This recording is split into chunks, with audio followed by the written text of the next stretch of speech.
দর্শক মণ্ডলী, আসসালামু আলাইকুম। বাংলাদেশ টেলিভিশন এবং ঢাকা প্রসেনিয়ামের পক্ষ থেকে আপনাদের সবাইকে মঞ্চ নাটক হনন দেখার সাদর আমন্ত্রণ জানাচ্ছি। আমি লুৎফুন্নাহার বেবি। প্রথমে ঢাকা প্রসেনিয়ামের কিছু কথা। আমরা নাটক করতে চাই, সুন্দর নাটক, নাটকের ভাষায় কথা বলতে চাই, যে ভাষা আমাদেরকে ঘিরে আমাদের পরিবেশ প্রতিবেশকে করে সচেতন, সুন্দর এবং শিল্পিত। তাই আমাদের আকাঙ্ক্ষা হোক সমাজের সুন্দর সত্য সব কিছুর শিল্পিত উপস্থাপন, হোক সজীব সংমিশ্রণ মেধা ও মননের। জয় হোক শিল্পিত সমাজের, জয় হোক মানুষের। ঢাকা প্রসেনিয়াম 1994 সালে সৈয়দ আজিজ রচিত এবং নির্দেশিত দায় নাটকের মাধ্যমে ঢাকা মঞ্চে আত্মপ্রকাশ করে। দায় নাটকের সফল মঞ্চায়নের পাশাপাশি বাংলাদেশ গ্রুপ থিয়েটার ফেডারেশন এবং সম্মিলিত সাংস্কৃতিক জোটের সদস্য পদ লাভ করে এই নাট্যদল। গ্রুপ থিয়েটার ফেডারেশন আয়োজিত বিভিন্ন নাট্য কর্মশালায় অংশগ্রহণ করে এই দলটি তাদের বৈশিষ্ট্যের স্বাক্ষর রেখেছে। দলীয় প্রযোজনার দায় এবং হনন নাটক নিয়ে দেশের বিভিন্ন স্থানে প্রদর্শিত করেছে। বর্তমানে নাটকটি রচনা করেছেন বাবুল বিশ্বাস, নির্দেশনায় আছেন সৈয়দ আজিজ। এবারে এই হনন নাটকের নাট্যকারের কিছু কথা। ৭১-এর স্বাধীনতা যুদ্ধের সময় তৎকালীন পাকিস্তান ভূখণ্ডের একজন অবসরপ্রাপ্ত সামরিক অফিসার পুনর্বার জরুরি তলবে আসে এ বাংলায় এবং ৪৭-এর দেশ বিভাগের প্রত্যক্ষ সাক্ষী হিসেবে পাকিস্তানের সমর্থনে বন্দীদের সাথে রাজনৈতিক বিতর্কে জড়িয়ে পড়ে। এই সামরিক অফিসারের কথার প্রতিবাদ করে বন্দী শিবিরের বাঙালি মুক্তিকামী জনমানুষেরা। প্রতিবাদ করে এই সামরিক অফিসারের অর্থাৎ কর্নেলের অহেতুক বিতর্কে এবং সবশেষে কর্নেল বিতর্কে না পেরে অস্ত্রের ভাষা প্রয়োগ করে। উল্লেখিত ঘটনাগুলি এসেছে এই নাটকের দৃশ্যগুলিতে।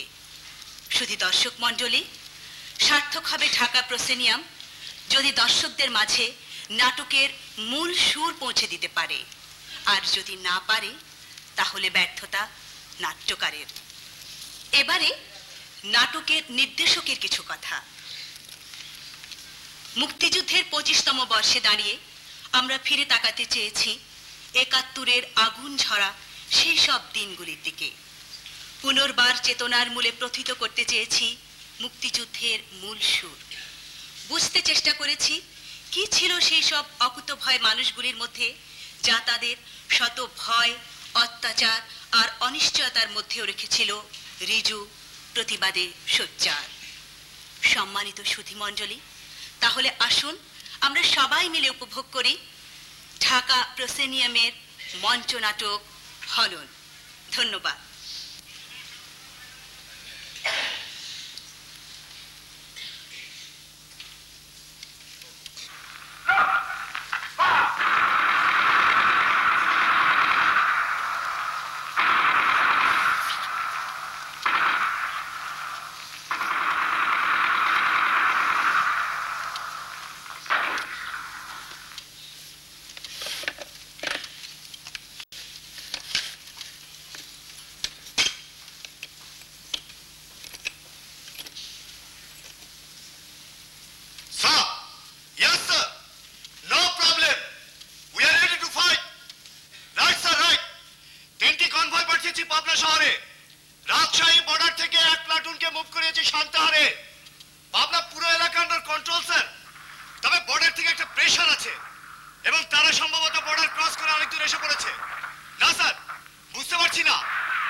ছবি তোলার জন্য, কিন্তু পরে দেখা গেল নাকি আমাদের ক্যাম্পের পেছনের বাড়িতেই থাকে। আমাদেরই মানুষ, গরু এবং মুরগি supplier. Sir sir yes sir, sorry sir, আমি স্যার ইনস্ট্রাকশন দিচ্ছিলাম। জি স্যার, শান্তার ফ্রন্টে আমরা জিতেছি স্যার। ব্লাডি বেঙ্গলি ইনফরমারদের অ্যাডভান্স ইনফরমেশনের ফলে আমাদের পুরো প্ল্যাটুনটা বেঁচে যায়। তা না হলে স্যার সমস্যা হতো, তবে সামলে উঠতে পারতাম, কেননা আমরা তো আবার গ্রেট মুসলমান।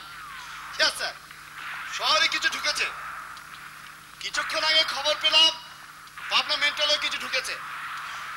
স্যার। না স্যার, বুঝতে পারছি না। হ্যাঁ হ্যাঁ, পুরো এলাকায় ঘেরাও করে ফেলেছে। হ্যাঁ, কট করে রাখা হয়েছে, কম্বিং চার্জ করা হচ্ছে। যদিও এতগুলো মানসিক রোগী থেকে ক্রিমিনালকে বের করে আনা অসম্ভব, তবুও। Hello hello,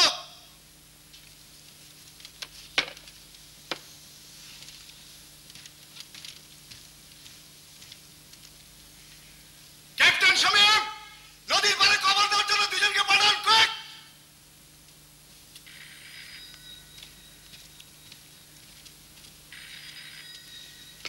hello, yes sir, I am okay sir. হ্যাঁ sir, major Shamsher, captain Shamim, captain Zardari এরা আছে। এদেরকে আমি বলেছি যাকে যাকে সন্দেহ হবে তাদেরকে যেন ধরে আনা হয়। ইয়েস স্যার, আমি স্যার মেসেজ থ্রো করেছি আরো আগে।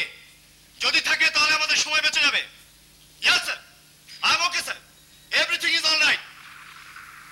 যতদূর সম্ভব মেসেজ রিসিভ করেছি, ওখানে কোনো কাগজপত্র নেই, তবে স্যার আমি সেই ব্যবস্থাই করব। Okay sir, thanks. Pakistan, Pakistan জিন্দাবাদ।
Sorry sir, sad news.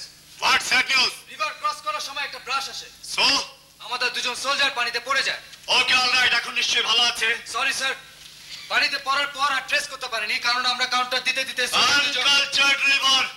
Then what about that bloody Bengali criminal? Sir ওদের নিয়ে প্রবলেমে পড়ে গেছি। What problem? স্যার ঠিক বুঝতে পারছি না, প্রত্যেকেই পাগলামি করছে। এর মধ্যে কে পাগল আর কে যে মুক্তি। What mufti? Sorry sir, I am extremely sorry. ঠিক বুঝতে পারছি না কে পাগল আর কে যে।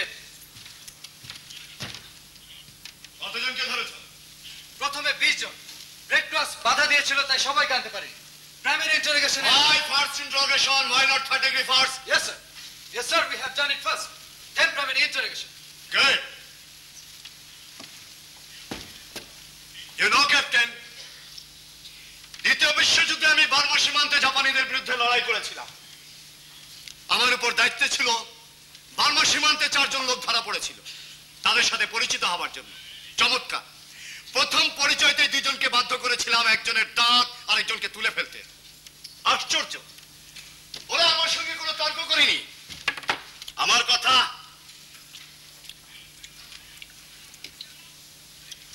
সঙ্গে সঙ্গে পালন করেছিল। পরে চলবে? No thanks sir.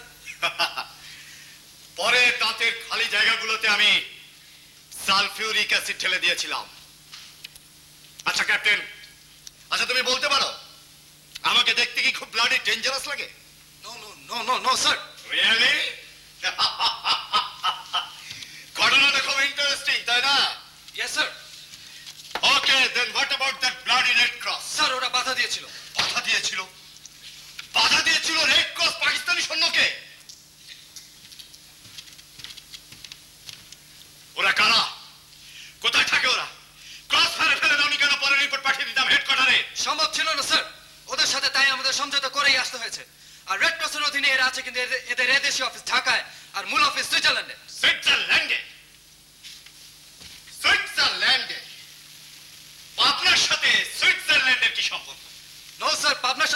ইউনিয়নের কোনো সম্পর্ক নেই। সুইস ডেলিগেটস এদের দায়িত্বে আছে এবং গত অক্টোবর থেকে তারাই এই মেন্টাল হাসপাতালের সার্বক্ষণিক তত্ত্বাবধায়ক হিসেবে কাজ করছেন। ও তাই নাকি?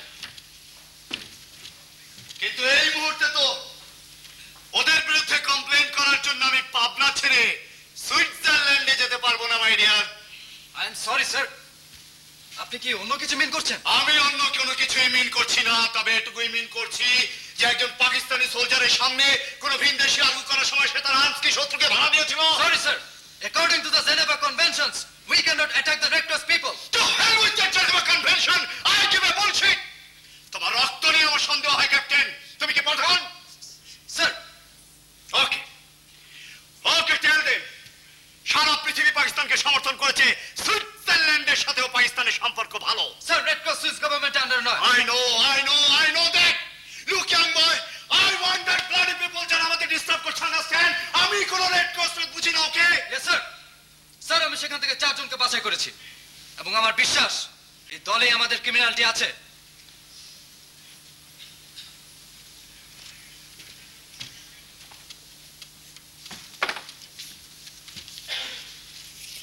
আমি তোমার জন্য উপরে রিকমেন্ড করব, তোমার প্রমোশন হয়ে যাবে। তাহলে আমি আশা করতে পারি? I hope so sir. Okay. Red ক্রসের কাছে ওদের কোনো আইডেন্টিটি নেই? No sir, ওয়ারের বিভিন্ন সময় ওদের বেশ কিছু কাগজপত্র। This is not war. Some miscreants are disturbing us and we are fighting against them, understand? I think you understand what I mean. Sir. Okay then. No sir, কোনো কাগজপত্র নেই, তবে ওসবে আমাদের কোনো দরকার নেই। থার্ড ডিগ্রি ইন্টারোগেশন আশা করছি সব বেরিয়ে পড়বে এবং আমার ধারণা এতে করে সেই বাস্টারটির সন্ধানও আমরা পাবো। Yes. Yes, that's nice. That's nice. All Bengalis are bastard. Okay. Primary ইন্টারোগেশনে কিছুই পাওয়া যায়নি? No sir. ঠিক আছে, যাকে যাকে সন্দেহ হবে তাদেরকে রেখে বাকি সবাইকে শুট করে দাও। Sir, this is not possible. How dare! How dare you disobey my order? What is the problem between you and me? No sir, কোনো সমস্যা নেই, আমি শুধু বলছিলাম red. Damn you, let's go! Sir আমাদের লিখিত দেয়ান্ত হয়েছে বর্তমানে ফাদার জেমস লং এর টোটাল দায়িত্বে আছেন, আর তাছাড়া রুট কোচ যেহেতু এদের একজনই জানে, সেহেতু এই অবস্থায় আমাদের ওদের বাঁচিয়ে রাখা অবশ্যই প্রয়োজন। বাঁচিয়ে রাখা? বাঁচিয়ে রাখা? আচ্ছা ক্যাপ্টেন, তুমি বলতে পারো এই বাঙালি জাতি যদি বেঁচে না থাকে তাহলে বিশ্বের কি কোনো ক্ষতি হবে? আইনস্টাইন বেঁচে নেই, চিন্না বেঁচে নেই, তবে এই বিশ্ব কি চলছে না?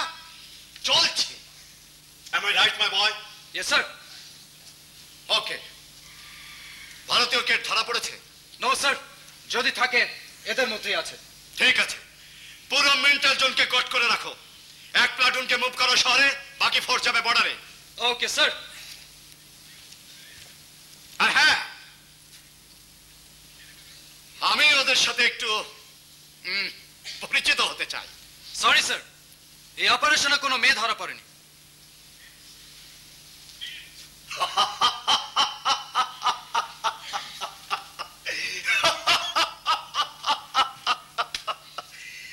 তুমি তো দেখছি বেশ রসিক ক্যাপ্টেন। আমি তোমার জন্য হাইকমান্ডে রিকমেন্ড করব। No, not now. আমি ওই সব পেজন্মার বাচ্চাদের সাথে আগে পরিচিত হয়নি, তারপর।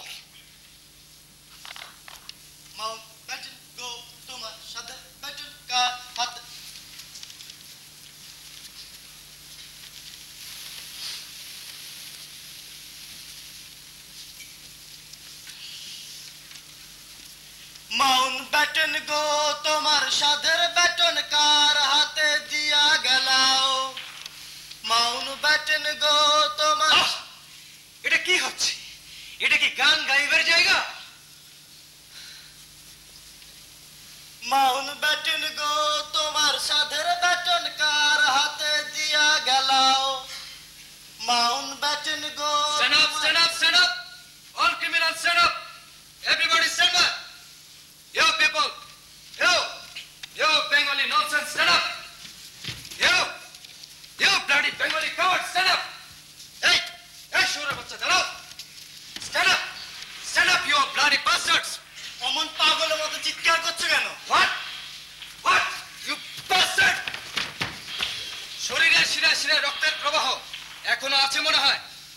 নিশ্চয়ই ওষুধ পড়েনি ঠিক মতো। কি যে বলেন, ওদের 14 পুরুষ গত 224 বছর ধরে কত প্রকারের ওষুধ খেলো, আর আপনি বলছেন পড়েনি। পড়েছে, পড়েছে। পাগল তো, তাই ঠিক মতো যায় না বোঝা পড়েছে কি পড়েনি। এইবার তোমাদেরকে আমি নিজের হাতে দেবো ওষুধ, বুঝতে পেরেছ? প্রিয় শুয়োরের বাচ্চা, সেই তখন থেকে শুনছি শুয়োরের বাচ্চার বাস্টার্ড। শুনো এই ছোকরা, এছাড়া কি তোমার মুখে আর অন্য কোনো গালি নেই? যেমন son of a bitch, bloody wanker কিংবা কুত্তার বাচ্চা? এই এই, তুমি কি আমাকে দিচ্ছ এসব গালি? একজন ভদ্রলোক নিশ্চয়ই আরেকজন ভদ্রলোককে এভাবে গালাগালি করতে পারে না, যদি সে একমাত্র পাগল না হয়। আমাকে পাগল বানাচ্ছি? পাগল তো বটেই, পাগল তো বটেই। তবে তুমি এক ধরনের পাগল, আমি এক ধরনের পাগল। গলাটা একটু ছাড়ো বাবা, খুব ব্যথা করছে। পাগল পাগল, তবে আমরা সভ্য জগতের আর তোমরা অসভ্য জগতের। সৈনিক বলি কি সেই সুবিধাটুকু নিচ্ছ? তা তোমরা যে সভ্য জগতের, তার বিচারকটা কে? সভ্য মানুষের একবারই তো বললাম, সভ্য মানুষেরা। সেই সভ্য মানুষটা কে, তারা কোথায় থাকে, সেই কথাটাই তো জানতে চাই। তারা পশ্চিমে থাকে, ইউ ব্লাডি বাস্টার্ড। আমার তো এখন তোমাকে সন্দেহ হচ্ছে। আমারও তোমাকেই সন্দেহ হয়। What nonsense! কি ব্যাপারে কোন কথা বলছো তুমি? তোমাকেও আমার বাস্টার্ড মনে হয়। আমার মা একজন বিদেশি সৎ মহিলা ছিলেন। পৃথিবীর সব মায়েরাই তার সন্তানের কাছে বিদুষী এবং সৎ থাকে।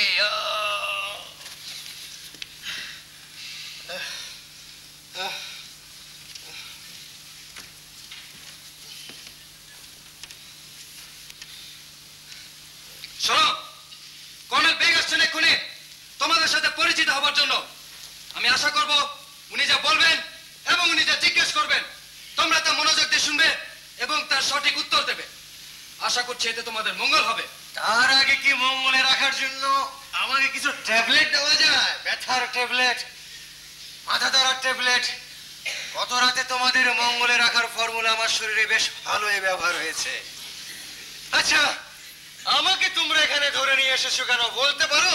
তার উত্তর তোমাদেরকে কর্নেল বেগই বলবেন। সে কি বড় অফিসার, বড় police officer? Stop! Nonsense! I said stop!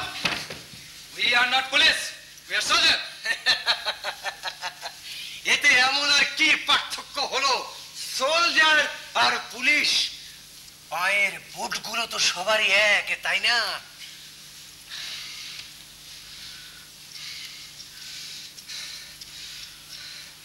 ওকে ওকে, আমি আর একটি কথাও শুনতে চাই না। তোমরা সবাই পাশাপাশি দাঁড়াও। Stand up. You come here and stand up. You bloody bugger, go there and stand up. Yes, that's right, stand up.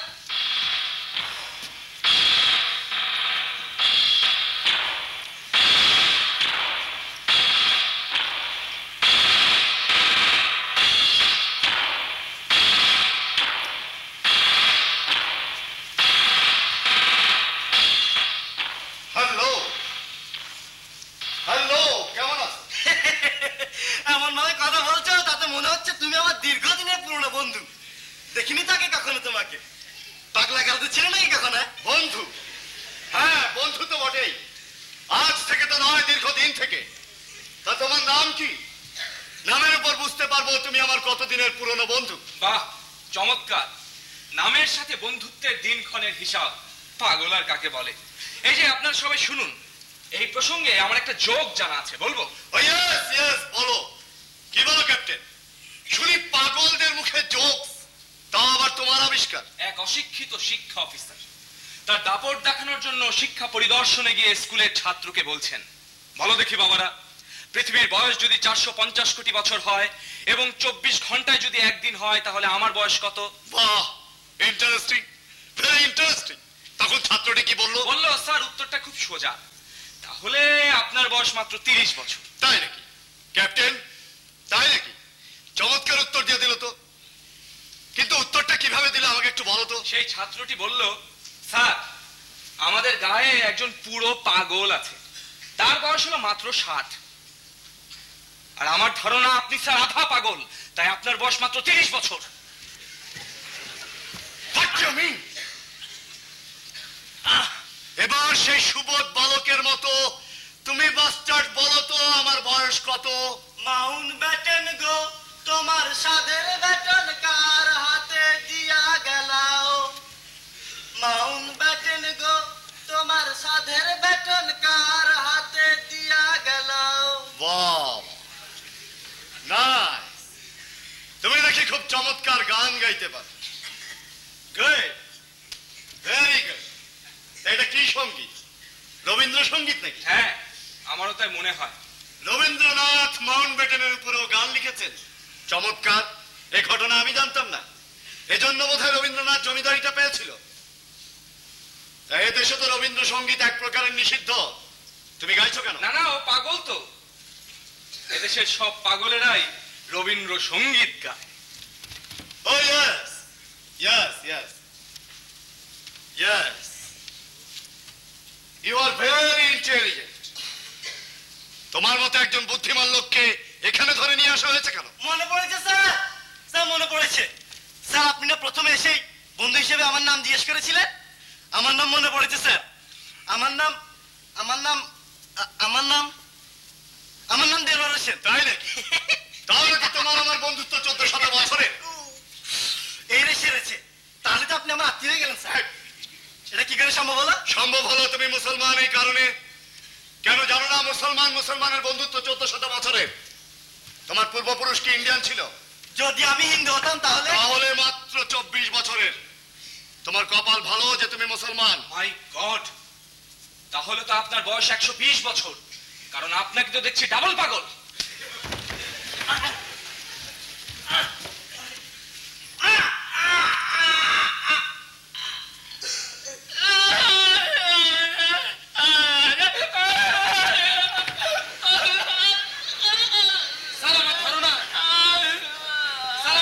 সে অভিনয় করছে তাই? হতেও পারে। ওকে,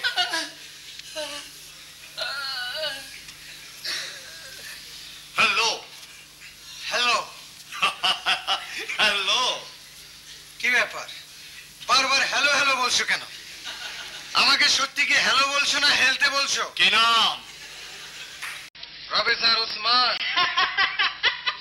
কি ব্যাপার তুমি হাসছো কেন? তোমার প্রফেসর নাম শুনে। এতে হাসা কি আছে? এখানে এলে প্রথম সবাই নিজেকে প্রফেসর, প্রধানমন্ত্রী, কর্নেল ভাবে। দুদিন পর সব ঠিক হয়ে যায়। কোথাকার প্রফেসর? রাজশাহী বিশ্ববিদ্যালয়। রাজশাহী বিশ্ববিদ্যালয়ের। এতে অবাক হবার কি আছে? কত বছর তোমার প্রফেসরি? 15-20 বছর তো হবেই। একটা বলো। 20 বছর। তাহলে তো 8 বছর আগেই তোমার হয়ে গেছে। কি মিন করছো? কেন জানো না? 12 বছর শিক্ষকতায় সব শিক্ষকরা হয় পাগল হয় না হয় গাধা হয়। তুমি দেখছি শিক্ষকতা শেষ করেই পাগলাগারদে এসেছো। Good, very good. Okay, alright. আমি তোমাদের কিছু কথা বলবো, মনোযোগ দিয়ে শোনো। বলো। আমরা পাকিস্তানের সমর্থনে এদেশকে ভালোবাসি বলেই আমাদের কিছু শত্রু, মূলত দেশের কিছু শত্রু যারা ইন্ডিয়ান, তাদের ধ্বংসাত্মক কার্যকলাপকে প্রতিহত করার জন্যই আমরা ব্যারাক থেকে বের হয়ে এসেছি। আমরা নিশ্চয় চাইবো এদেশকে সমস্ত শত্রু থেকে মুক্ত রাখতে, এদেশের মাটি থেকে সমস্ত বিদেশি শত্রুদের বিতাড়িত করতে। এ ব্যাপারে আমাদের সাথে রয়েছেন মহান সৃষ্টিকর্তা আল্লাহ পাক। আল্লাহ পাক রব্বুল আলামিন যে তোমাদের সাথে আছেন, এই ওহী তোমার উপর নাজিল হলো কখন? আমাদের সাথে আরো রয়েছেন ইয়াহিয়া খান, জেনারেল টিক্কা খান, যারা তোমাদের আমাদের সর্বোপরি এই জাতির সবচেয়ে নিকটতম বন্ধু। আচ্ছা তারা কি তোমার মতো আমার 1400 বছরের পুরনো বন্ধু? নো ডাক।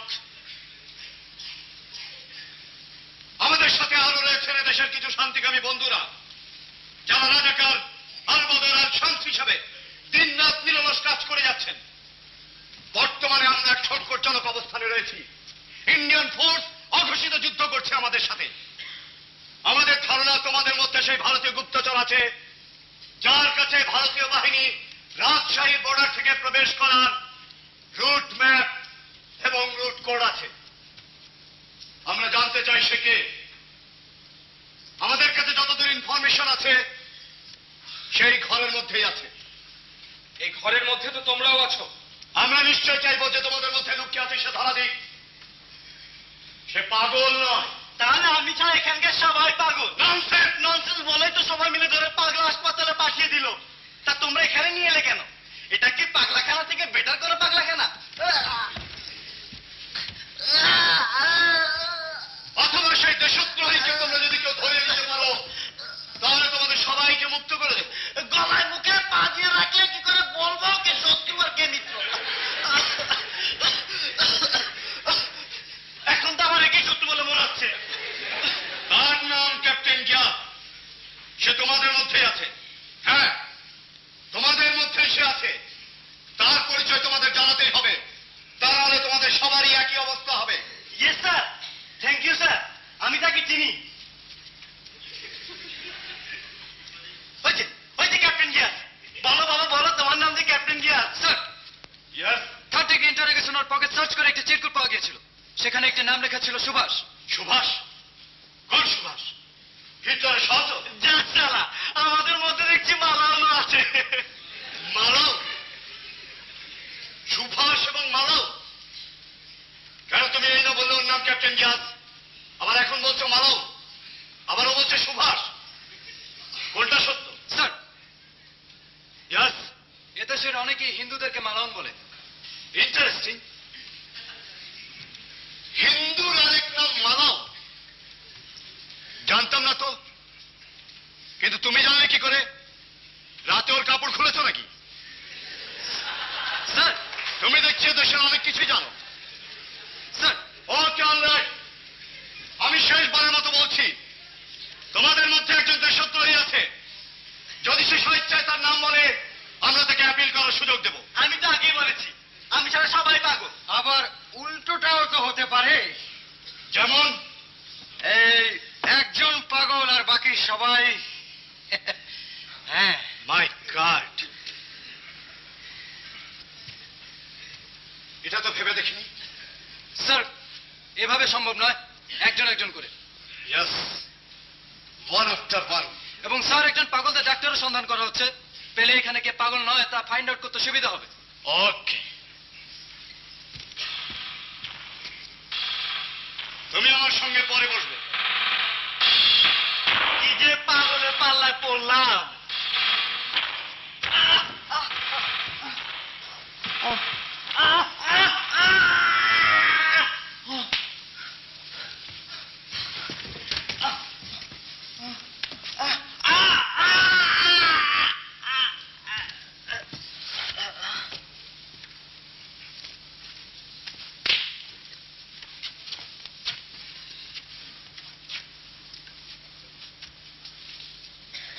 তাহলে তোমার নাম সুভাষ, হিটলারের সহচর, একটা জঘন্য দেবতা ছিল।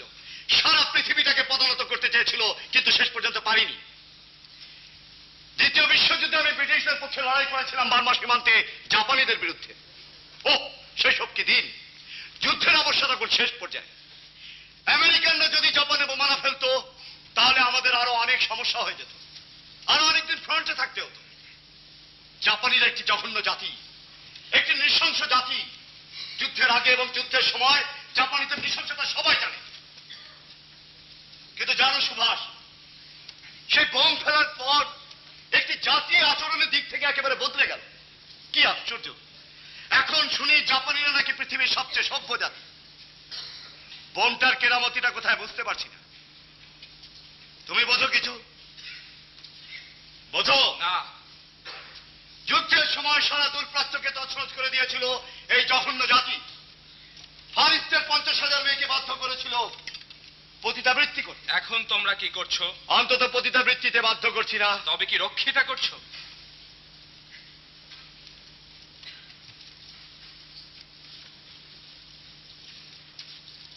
পশতু বংশের সন্তান আমরা। আমাদের পূর্বপুরুষেরা বহু শতাব্দী আগে থেকে এদের শাসন করেছে, করছে। তুমি ইতিহাস জানো না? জানি, আর জানি বলে বলছি, ওরা ইতিহাসে রাস্তা করে নিক্ষিপ্ত হয়েছে। তুমি এবং তোমরাও সেই পথেই যাচ্ছ। সুভাষ বোস, তুমিও কি তাই নিক্ষিপ্ত হতে গিয়েছিলে ইতিহাসের জঘন্য নায়ক হিটলারের সাথে হাত মেলাতে? আমি সুভাষ বোস নই, আমি সুভাষ চৌধুরী। ও আচ্ছা আচ্ছা, চৌধুরী, সুভাষ চৌধুরী। আচ্ছা সুভাষ, তোমার বাবা মা নিশ্চয় সুভাষ ভক্ত ছিলেন, তা নাহলে একটা জঘন্য হত্যাকারী সাহায্য নিয়ে যে সুভাষ ভারতের মুক্তির কথা বলবেন চলবেন তার নাম কি করে রাখে? এটা তো হতে পারে না। হ্যাঁ, পারে না। Good man. একটি স্বৈরাচারের সাহায্য নিয়ে আরেক স্বৈরাচারের পতন, তা কিন্তু অজগরের মুখে চুমো খাওয়ারই মতন। পুনরায় সেখানে স্বৈরাচারী ফিরে আসে। তাহলে বুঝতে হবে সুভাষ বোস ভুল করেছেন। কি বলো সুভাষ? হ্যাঁ, করেছে। তাহলে তোমার মা বাবা অপরাধী? হ্যাঁ, অপরাধী। এবার যাও, পরপারে গিয়ে তাদের শাস্তি দিয়ে এসো। ও, তোমার মা বাবা বেঁচে নেই? জানো, আমারও মা বাবা নেই। আচ্ছা কর্নেল, তুমি কি আমাকে যে কোনো ভাবেই হোক অপরাধী বানাতে চাইছো? আমার অপরাধকে কোনো না কোনো ভাবে প্রমাণ করতে চাইছো? অথবা আমার মুখ দিয়ে এমন কোনো কথা বলাতে চাও যাতে আমি অপরাধী হই কিংবা ভারতীয় হই? তুমি উত্তেজিত হচ্ছ কেন? এটা একটা চমৎকার স্থান, কোলাহল থেকে বহু নির্জন। তোমার ভাল লাগছে না? যদি বলি না, তবে তোমার কি উত্তর? আর যদি বলি হ্যাঁ, তাহলে আমার কি উত্তর, তাই না সুভাষ বোস? আমি একবার বলেছি আমি সুভাষ বোস নই, তবু তুমি বারবার সুভাষ বোস করছো কেন? Bastard! শোনো সামরিক লিডার, ব্রিটিশ বলো আর জার্মান বলো, আমেরিকা বলো আর জাপান বলো, সবাই প্রয়োজনের দিক থেকে একই চরিত্রের। ওরা প্রত্যেকেই নিজেদেরকে নীল রক্তের অধিকারী বলে মনে করে। আর ওইটুকু প্রমাণ করবার জন্য সভ্যতার মুখোশ পরে নির্মাণ করে স্মৃতিময় ভালোবাসার তাজমহল। সে যে কোনো উপায় হোক, কি ধর্মের আড়ালে কি বাণিজ্যিক উপায়। সেই লুম্পেনদের কাছে গিয়েছিল তোমারই নামের একজন, যিনি ভারতীয় দেশটাকে স্বৈরাচারের হাতে তুলে দেবার জন্য। সেই সুভাষী গিয়েছিল মুসলিনের কাছে দেশটাকে বেশ্যালয় বানাবার জন্য। কেন আমরা পারিনি? প্রথমে দাঁড়িয়েছি জাপানকে, পরে দাঁড়িয়েছি ব্রিটিশকে। জিন্না লিয়াকত সোহরাওয়ার্দীরাই এদেশ থেকে বুদ্ধি দিয়ে, অস্ত্র দিয়ে, মেধা দিয়ে ব্রিটিশদেরকে তাড়িয়েছে। বুদ্ধিকে তোমাদের মতো ভারত থেকে ইম্পোর্ট করতে হয়নি। শোনো সুভাষ, আমি অন্তত নেহরুকে এদিক থেকে ধন্যবাদ জানাই যে শেষ পর্যন্ত সুভাষের মতো ক্রিমিনালকে শেষ করার জন্য। নিশ্চয়ই তুমি সেখানে ছিলে যখন সুভাষকে নেহেরুরা শেষ করে। না না, আমি তখন অমৃতসরে। তাহলে ইতিহাসের কোন পাতায় তোমার বীর্য দিয়ে সুভাষের মৃত্যুর খবর ছাপা হয়েছিল, যা নেহেরুই ঘটিয়েছিল, তা নিশ্চয়ই তোমার জানা আছে। Bastard!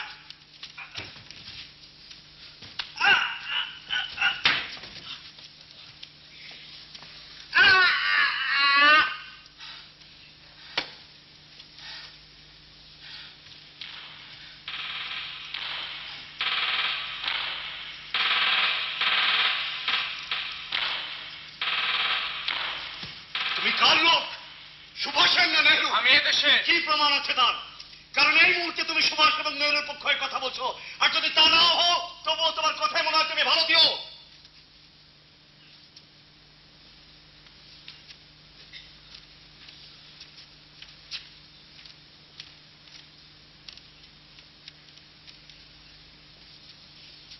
আচ্ছা কর্নেল, তুমি কি এদেশের সবাইকে, মানে তোমাদের ভাষায় দেশদ্রোহীদেরকে প্রমাণ করতে চাইছো যে তারা ভারতীয়? তোমরা কি ভারতীয়দের সাথে যুদ্ধ করছো? তোমরা কি প্রমাণ করতে চাইছো যে এদেশের মানুষ লড়ছে না? সব ভারতীয়রা এদেশে এসে এদেশের মানুষের সাথে মিশে যুদ্ধ করছে ওই পাকিস্তানি সৈন্যদের বিরুদ্ধে? হ্যাঁ, আমরা বিশ্বাস করি। আমরা বিশ্বাস করি এদেশে কোনো পাকিস্তানি যুদ্ধ করছে না, যুদ্ধ করছে ভারতীয়রা। তা আমাকে কি প্রমাণ করতে পারলে?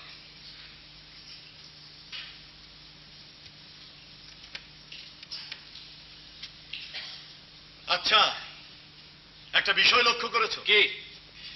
আমরা কখন যেন কথায় কথায় তুমিতে চলে এলাম। সে কি?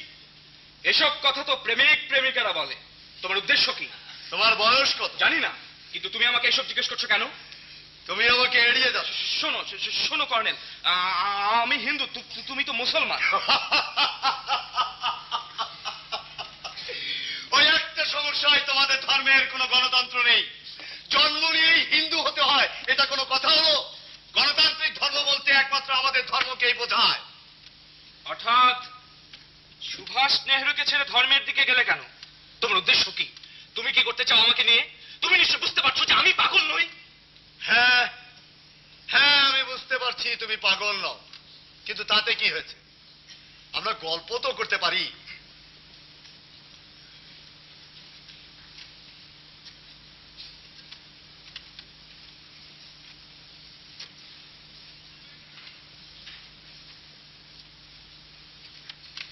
আচ্ছা সুভাষ, তুমি নিশ্চয়ই রাজনীতি করো? না করি না, তবে সচেতন।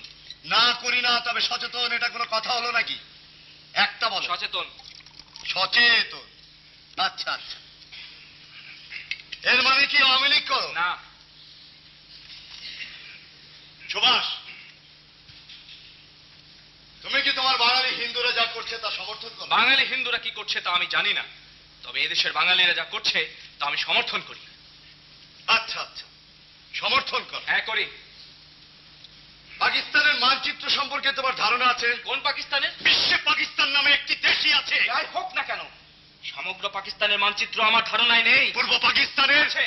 কয়টা বর্ডার আছে তা তুমি জানো? না না না, কারণ আমি স্মাগলারও নই, পাকিস্তান গভর্নমেন্টের সার্ভেয়ারও তুমি নই। কি সুভাষ বোস? না। তোমার দেশের বাড়ি কোথায়? পশ্চিম পাকিস্তানে নয়, এদেশে এদেশে পাবনা। তুমি কি কলকাতা শহর চেনো? না। কলকাতা শহর গিয়েছো? না। তুমি কি হিন্দু? না। হিন্দু নও? আশ্চর্য। অথচ এতক্ষণ হিন্দু মনে করে আমি কোথাও ফান করেছি। তবে কি তুমি মুসলমান? না। না। তবে কি খ্রিস্টান, বৌদ্ধ, শিখ? না। তুমি কি আমার সঙ্গে ঠাট্টা করছো? না। না না না না না না নামে কোনো ধর্ম আছে বলে তো জানি না। তাহলে তোমার ধর্মের নাম কি? একটি ধর্ম তো তোমার অবশ্যই আছে। শোনো কর্নেল, আমি প্রথমে মানুষ, পরে হিন্দু। হিন্দু ধর্মটা আমার পরিচয় নয়। আমার পরিচয় আমার মানবিকতা, পাশবিকতা নয়। হিন্দু ধর্মটা আমার পৈতৃক সম্পত্তি নয়। উনি আমার কোনো মাথা ব্যথা নেই। চমৎকার সুন্দর কথা বলেছো তুমি। এর মানে তুমি জিন্নার মানবিকতা বিশ্বাস করো। 47 দেশ বিভাগের পর যেহেতু তুমি এদেশ ছেড়ে অন্যদের মতো ভারতে চলে যাওনি, সেহেতু বুঝতে হবে এদেশে মানবিকতাই প্রধান। সেই মানবিকতাবাদী জিন্নাকে নিশ্চয়ই তুমি জানো। হ্যাঁ জানি, জানি। আমি গান্ধীকে জানি, আমি আজাদকে জানি, আমি সুভাষ, নেহেরু, প্যাটেলকে জানি, আমি জিন্নাকেও জানি। তবে এদের সবার আসন আমার কাছে একরকম নয়। সেই ক্ষেত্রে জিন্নাকে আমি জানি একজন শ্যাম্পেন খোর, বুর্জোয়া, মুৎসুদ্দি, ডেনিয়া হিসাবে।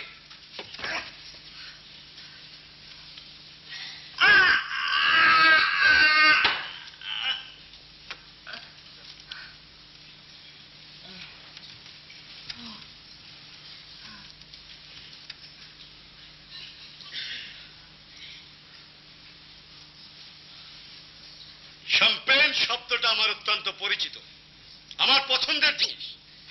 আমার জানা বুদ্ধিজীবীরা, সকল বুদ্ধিমান লোকেরা ওটা পান করে থাকেন, ওতে কোনো দোষের কিছু নেই।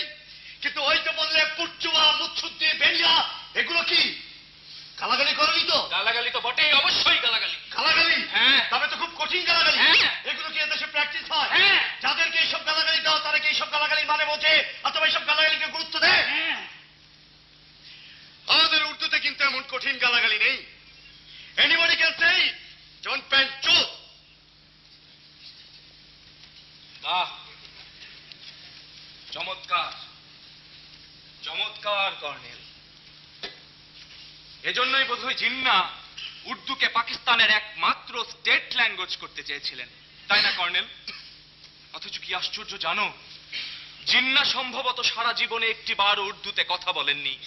জিন্নার উর্দু বলার উপর একটা চমৎকার গল্প কিন্তু চালু আছে কর্নেল, তা তুমি জানো? তাই নাকি মাই ডিয়ার? Yes dear. যেদিন সেপারেশন হয়ে গেল সেদিনই বেতার ভাষণে জিন্না সম্ভবত প্রথম উর্দুতে কথা বলেন। কিন্তু তার খুবই কষ্ট হচ্ছিল। বেতার ভাষণের শেষে যখন তিনি পাকিস্তান জিন্দাবাদ বলছিলেন, তখন বাক্যটা এতই বিকৃত শোনা যাচ্ছিল যে মনে হচ্ছিল তিনি বলছেন পাকিস্তান ইন দ্য ব্যাগ, মানে মানে পাকিস্তানকে থলের মধ্যে ভরা হয়েছে।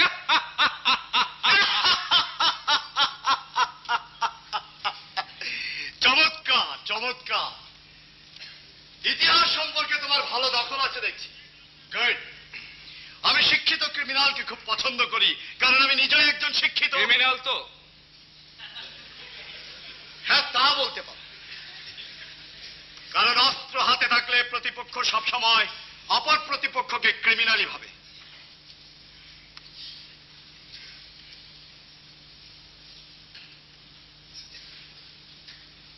কিন্তু এই মুহূর্তে আমি তোমাকে বন্ধু ভাবছি। সত্যি কথা বলতে কি, তোমাকে আমার একটু একটু ভালো লাগতে শুরু করেছে। এই কি বলছো? কিসের ভালো লাগে?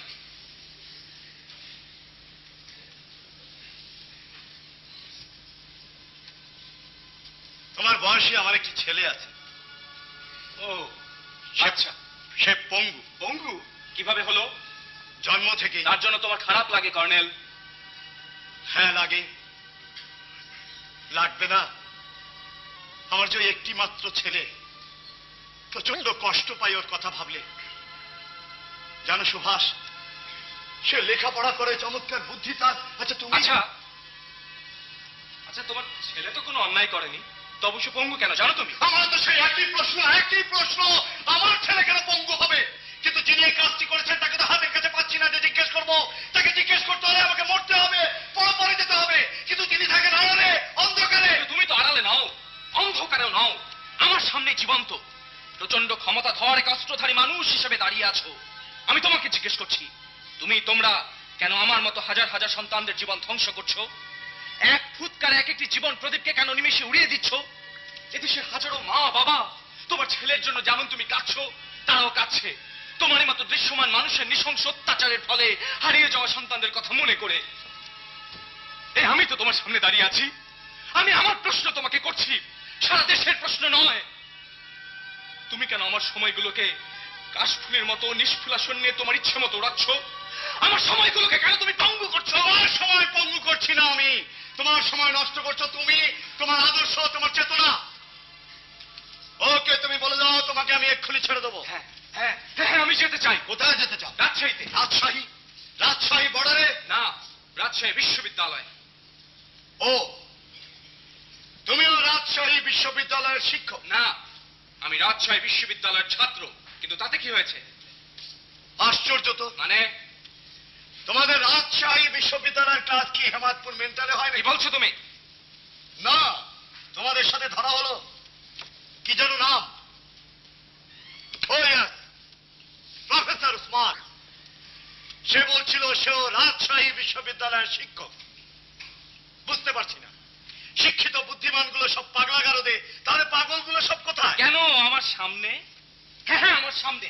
শিক্ষিত বুদ্ধিমানগুলো সব পাগলা গারদে, না হয় শ্মশানে, আর পাগলগুলো সব আমার সামনে। যেমন তোমরা একটা পাগল, বদ্ধুন্মাদ। সারা দেশে তোমরা তাণ্ডব করে বেড়াচ্ছ। তুমি আমাকে গিনিপিগের মতো ব্যবহার করছো, আমাকে বিভিন্ন কথার মার পেঁচে ফেলে ক্লান্ত করতে চাইছো। আমরা তোমাদের ক্লান্ত করছি না, তোমরা আমাদের করছো। গত 24 বছর ধরে পাগল করে ছেড়েছো। মিলিটারি শাসন না এলে এদেশকে অনেক আগে ভারতের হাতে তুলে দিতে সে প্রমাণ আছে আমাদের কাছে। 52 সালে উর্দু নিয়ে তাণ্ডব করেছো, সেখান থেকে শুরু, আজ ওটা চলছে। আশ্চর্য, 52 সালে উর্দু নিয়ে আমরা তাণ্ডব করেছি। তোমরা একটি দেশের প্রকৃতিগত ভাষাকে স্তব্ধ করে দিয়ে অন্য একটি ভাষাকে চাপিয়ে দিতে চেয়েছো। আমাদের ভাষাকে হত্যা করবার জন্য তোমরা পরিকল্পিতভাবে গুলি চালিয়েছো। ওই গুলি তোমাদের এদেশি লোকেরাই চালিয়েছে, আমরা নই। গুলি চালিয়েছিল বেঙ্গলি ম্যাজিস্ট্রেট কুরাইশি, আমরা নই।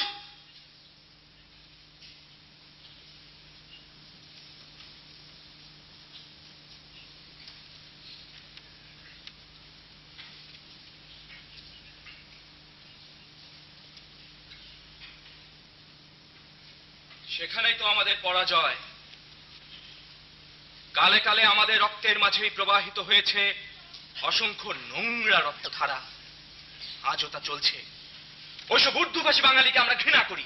একটি ভিনদেশী ভাষা কখনো আমার আচার হতে পারে না। হ্যাঁ, তা পারে না, তা পারে না।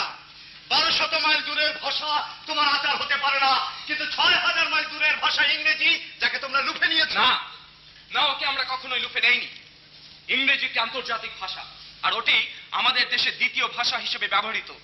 আর তাছাড়া ওখানে শেক্সপিয়র আছেন।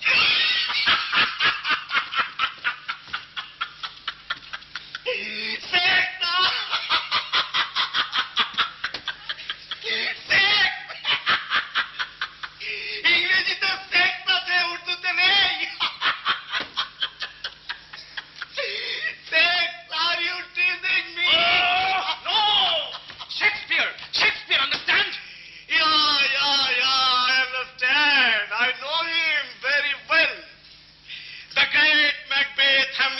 ওথেলো, টেম্পেস্ট, কিন্তু তাতে কি হয়েছে? আমাদের মহান কবি আল্লামা ইকবাল আছে। ওই মহান কবি ইকবাল আছে বলেই তো তোমাদের পুরো জাতিকে এখনো দিগম্বর বলছি না। ওই মহান কবিদের চেতনার, মননশীলতার, মানুষকে মুক্ত করার ক্ষেত্রে কোনো শৃঙ্খল ছিল না। অথচ তোমরা তার নাম দিব্যি ব্যবহার করছো। আর প্রতিটি মানুষের ভাবনার আকাশে সাদা সবুজ জানতারা পতাকা করাছো। আমি ইকবালকে জানি, আমি শেক্সপিয়ারকে জানি, কিন্তু এদেশের নিরক্ষর বাঙালি, তাদেরকে তো তুমি ইকবালের নামে সেজদায় মাথা নোয়াতে পারবে না। কর্নেল, তারা আজ বাঁচার প্রশ্নেই মুখোমুখি হয়েছে। সেখানে অন্য কোনো প্রশ্ন আজ আর নয় কর্নেল, শুধুই বাঁচা। ওকে ওকে, তুমি যদি বাঁচতে চাও তাহলে তুমি স্বীকার করো তুমি ক্যাপ্টেন গিয়া। না, আমি সুভাষ, আমি এদেশের লোক, আমি বাঙালি। আচ্ছা সুভাষ, কলকাতার মানুষও তো বাঙালি, তাই না? হ্যাঁ, নিরেট বাঙালি। সুভাষ, তোমার কি ইচ্ছে করে না ভারতের সাথে যুক্ত হয়ে পাকিস্তানকে দ্বিখণ্ডিত না করে বরং পাকিস্তানের সাথে যুক্ত হয়ে ভারত থেকে তোমার এই বাংলাভাষী বাংলা অঞ্চলকে মুক্ত করে আরো বড় পাকিস্তান গড়ে তুলতে? আমার কাছে এই মুহূর্তে প্রথম কাজ হলো এই বাংলাকে মুক্ত করা।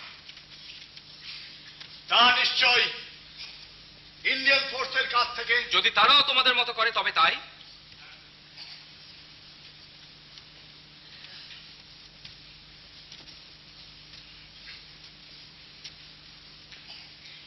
ভুল বলছো, এই মাটি ছেড়ে দেবার জন্য নয়। এ মাটিতে কোনো বিদেশি শেষ পর্যন্ত টিকে থাকতে পারেনি।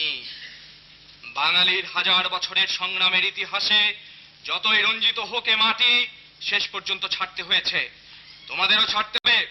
ব্রিটিশরা যেমন ছেড়েছে। না, তারা যেতে চায়নি, তারা যেতে চায়নি।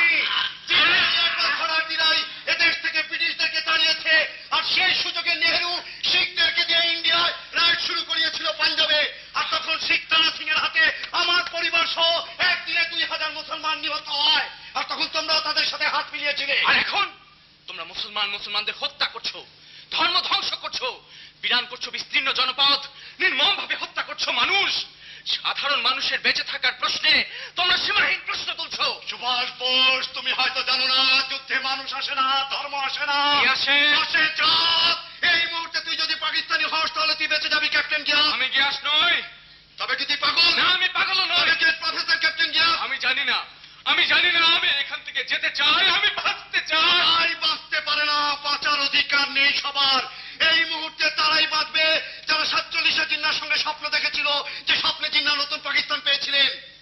শোনো কর্নেল, আমাদের এখানে অনেক ক্যানভাসার আছেন যারা প্রতি রাত্রে স্বপ্নে অসংখ্য তাবিজ পড়ে পায়।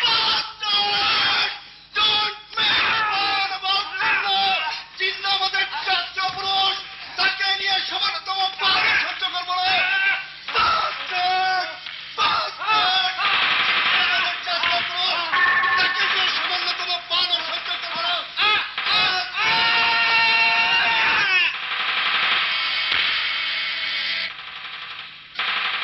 Come on, hurry up. Come on, you bloody son. Come on, hurry up. Sir. Yes, professor, আসো আসো আসো, বসো প্রফেসর, বসো। Sorry sorry sorry, I am sorry for that, please sit down.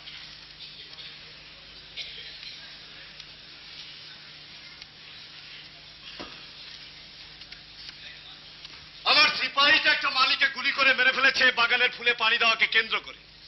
আমি বুঝতে পারিনি, সিপাহীকে রাগ করেছিলাম ফুলে পানি না দেওয়াতে। ও আমাকে খুশি করার জন্য, সরি, ও আমাকে খুশি করার জন্য মালিকে গুলি করে দেয়। তুমি কি খুব ক্লান্ত বোধ করছো প্রফেসর? আমি বর্ডারে থাকাকালীন আমার জুনিয়র অফিসাররা তোমার উপর খুব অত্যাচার করেছে। I am sorry for that. তোমার কি খুব খারাপ লাগছে? আমার জন্য তোমার দুঃখ প্রকাশ আমাকে খুব আনন্দিত করছে। হ্যাঁ, আমি খুব ক্লান্ত বোধ করছি, আমাকে যেতে দাও। ও ইয়েস প্রফেসর, ইয়েস, অবশ্যই যেতে দেবো। তুমি যত তাড়াতাড়ি আমার প্রশ্নের জবাব দেবে আমি তত তাড়াতাড়ি তোমাকে ছেড়ে দেবো। বলো বলো বলো। আচ্ছা প্রফেসর, হ্যাঁ তুমি কোথাকার প্রফেসর? কর্নেল, তুমি অযথাই সময় নষ্ট করছো। সময় কখনো নষ্ট হয় না প্রফেসর। সময়ের সঠিক ব্যবহার মানুষ করতে পারে না বলেই মানুষ নষ্ট হয়। তোমাদের বাংলায় কিন্তু এমন প্রচুর ভুল বাক্য আছে। এই মুহূর্তে নিশ্চয়ই তোমার বাংলা নিয়ে অযথা যন্ত্রণা ঠিক হচ্ছে না। বলো কি প্রফেসর, বাংলা নিয়েই তো যন্ত্রণা। বাংলা, বাঙালি, বাংলাদেশ, বঙ্গবন্ধু। তুমি বঙ্গবন্ধু বলছো? বলছি, দেশের প্রয়োজনে আমি নিজেও তাকে গুলি করে মারতে পারি, but after all he was a great leader. তোমরা তাকে মেরে ফেলেছো? No professor, no. সময় তাকে মেরে ফেলেছে। তোমরা মুজিবকে হত্যা করেছো? হ্যাঁ, করেছি। কর্নেল, তোমরা ভুল করেছো। সামরিক লিডাররা কখনো ভুল বলে না, ভুল চলে না, ভুল করে না। এরা তোমাদের আরেক ধরনের অহংকার, অস্ত্রের অহংকার। কর্নেল, সত্যি তোমরা ভুল করেছো। তোমরা সময়কে স্তব্ধ করতে চাচ্ছ, তোমরা সময়কে উল্টো দিকে ঘোরাচ্ছ, তোমরা চলমান জীবনকে থামিয়ে দিতে চাচ্ছ। কিন্তু আমার বিশ্বাস, কোন সময় বন্দুকের নলকে তার ভাবনার বিষয় বস্তুরূপে গণ্য করে না। সময় ইতিহাস নির্ণয় করে। সময় ইতিহাস নির্ণয় করে না ইতিহাস সময় নির্ণয় করে, তা নির্ধারণ করবে আগামী। এই মুহূর্তে ইতিহাস থেকে দূরে ঠেলে দেওয়া হয়েছে ইতিহাসের মহান নায়ককে। কোন বাস্তবে সরিয়ে দেওয়া ইতিহাসের পুনরাবৃত্তির সামিল। সেই সরিয়ে দেওয়া কোন সুষ্ঠু চেতনার, কোন ভালো পরিকল্পনার পক্ষে কাজ করে না। কর্নেল, সত্যি তোমরা ভুল করেছো। কারোর পক্ষে কাজ করে কিনা জানি না, তবে মুজিবের পক্ষে কাজ করবে। আমি ব্রিটিশ ফোর্টিয়ার ফোর্স রাইফেলসের সদস্য ছিলাম, রিটায়ার করেছি 65-এ। মাত্র 2 মাস হলো আমাকে জরুরি তলব করে এখানে পাঠানো হয়েছে। আমি পেছনে দেখেছি ইতিহাস, সময়ের বিবর্তনে নেতাদের করুণ পরিণতি দেখেছি আমি বহুবার। একটি দেশের জাগরণের নেতা হিসেবে দেশকে তৈরি করার পর সেই লোকটি মানুষের চোখে ইতিহাসের পাতায় একসময় দুঃখজনক মর্যাদাহীন হয়ে পড়ে। কি বিভৎস সেই ইতিহাস! তাই কি ইতিহাসকে শুদ্ধ করার জন্য তোমরা হত্যার পথে বেছে নিয়েছো? একটি জাতিকে নির্মূল করার পথ কখনোই হত্যা দিয়ে হয় না, কখনোই নয়। আমরা দেশকে শুদ্ধ করার জন্য শাসনের পথ বেছে নিয়েছি, হত্যার জন্য নয়। তাকে তুমি হত্যা বলতে পারো না। 70-এর ঘূর্ণিঝড়ে 10 লক্ষ লোক সন্দ্বীপে মারা গেছে, তুমি জানো প্রফেসর? প্রকৃতি তার নির্মম শোধ নিয়েছে। প্রকৃতির সাথে অপব্যবহারের জন্য প্রকৃতি তাই শাসন করেছে নির্মম হাতে। আমরাও তাই শাসন করছি প্রকৃতির মতো। প্রকৃতির সাথে নিজেদের তুলনা, এও তো চরম ধৃষ্টতা আছে। আমরা তো আমাদের কথা এখানে আসেনি, তোমাদের অনৈক্যই আমাদেরকে পথে নিয়ে এসেছে। এসব কিছুর মূলে দায়ী হচ্ছে তোমাদের অনৈক্য। একটি চমৎকার কথা তুমি বলেছো কর্নেল। আমাদের অনৈক্য, আমাদের পারস্পরিক অবিশ্বাস, আমাদের ঘৃণ্য নীতিবোধই তোমাদের আগমনকে স্বাগত জানিয়েছে। জানি না কতকাল এভাবে চলবে, কিন্তু তার মানে এই নয় যে আমাদের অনৈক্যকে তোমাদের গুলি দিয়ে থামাতে হবে। আর তা যদি সৃষ্টি হয়েও থাকে, তা তোমাদের জিন্নার দ্বি জাতি তত্ত্বের ফসল হিসেবে হয়েছে, যা তোমরাই সৃষ্টি করেছো 47-এর আগে এবং 47-এর পরে যুক্ত ফ্রন্টে। সেখানে ধর্ম কোনো বিভীষিকা ছিল না, সেখানে ছিল জাত তত্ত্ব। তোমরা পাকিস্তানি আর আমরা বাঙালি, তাই তোমরা যুক্ত ফ্রন্ট নিয়েও খেলা খেলেছো। ওই যুক্ত ফ্রন্ট ছিল নিবিড় নির্বাক চলচ্চিত্র। ও দূর থেকে দেখতেই ভালো লাগে। ওখানে কোনো মেধা ছিল না। মেধা কি শুধু ক্যান্টনমেন্টেই তৈরি হয় কর্নেল? তোমার কথাই তো মনে হয় পৃথিবীতে সেনাবাহিনীর লোকেরাই একমাত্র শিক্ষিত, মেধাবান। বাহ প্রফেসর, বাহ, চমৎকার চমৎকার। তুমি খুব সুন্দর কথা বলেছ। আমার ইচ্ছে করছে তোমাকে ছেড়ে দিতে। দাও দাও, দিচ্ছ না কেন? কেন এইভাবে আটকিয়ে রাখছো? মূল কথা না বলে কেন আমাদের সাথে ইতিহাস চর্চা করছো? তুমি নিজেই তো ইতিহাসের রাজ সাক্ষী। ব্রিটিশদের হয়ে এদেশ রাঙিয়েছ, এখন আবার রাঙাচ্ছ পাকিস্তানের হয়ে। উজার নৈবদ্ধ কোন বন্দুকের নলে তৈরি হয় এমন কুৎসিত মেধা অন্তত সাধারণ মানুষের মাঝ থেকে হয় না। ঠিকই বলেছো কর্নেল, ব্যারাক থেকে এটা সৃষ্টি হয়। হ্যাঁ, বাহ বাহ, তোমার জ্ঞানের আমি তারিফ করছি প্রফেসর। তাহলে আমি এটা বিশ্বাস করতে পারি যে তুমি আওয়ামী লীগ করো? হ্যাঁ করি। তাহলে এটাও বিশ্বাস করা যায় যে তুমি একজন পাকিস্তানের শত্রু? তোমাদের হিসাবে যদি তাই হয় তবে তাই, কিন্তু তা কি করে সম্ভব? 99% মানুষকে তো তুমি শত্রু ভাবতে পারো না। তা নিশ্চয়ই তোমাদের দিক থেকে। হ্যাঁ, আমাদের দিক থেকে। তবে তুমি অন্যরকম শত্রু, একজন জ্ঞানী শত্রু। তাহলে আমি এটাও বিশ্বাস করতে পারি যে তুমি আমাদের সাথে মুখোমুখি লড়ছো? হ্যাঁ, লড়ছি তো বটেই। তবে তবে তবে অস্ত্র দিয়ে নয়, কলম দিয়ে। আচ্ছা,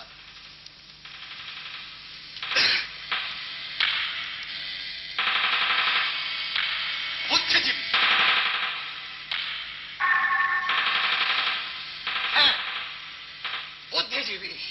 এদেশে প্রফেসর বুদ্ধিজীবীদের ঠিকানা কি মেন্টাল হাসপাতালে?